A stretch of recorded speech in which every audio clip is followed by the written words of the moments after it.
Viral di media sosial, siswa SD Negeri 150 berinisial FT. Yang kedua matanya merah dan membengkak. Saat ini orang tua FT masih menunggu hasil pemeriksaan medis yang dilakukan di RSUD Palembang Bari.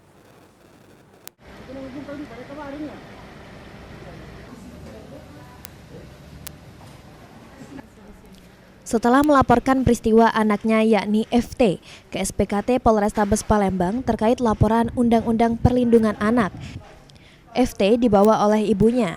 Sukrisnawati telah membawa FT anaknya ke RSUD Palembang Bari atas permintaan Wali Kota Palembang Ratu Dewa.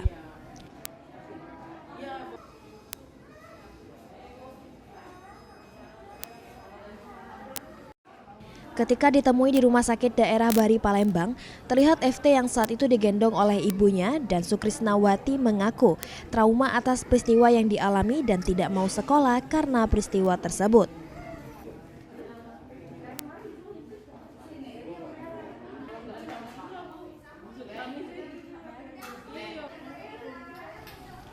Sukrisnawati menjelaskan, kejadiannya pada hari Senin tanggal 27 Oktober 2025 saat anaknya ialah FT pulang dari sekolah dan memberitahu kepada orang tuanya bahwa matanya sakit.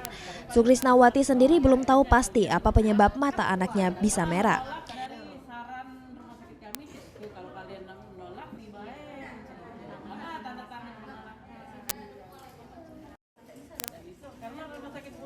Bu datang ke sini nih ngapa Bu anaknya tuh Bu? Cerita Bu.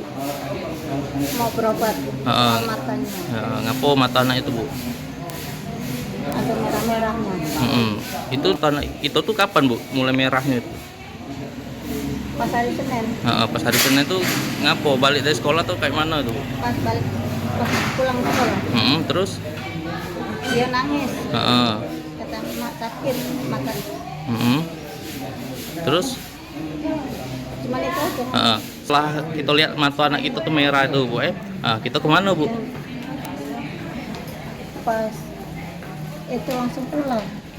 Balik ke rumah. Sukrisnawati mengatakan FT masih menjalani pemeriksaan mata di IGD RSUD Palembang Bari dan dari hasil sementara masih harus dilakukan rawat inap. Suryadi, PAL TV.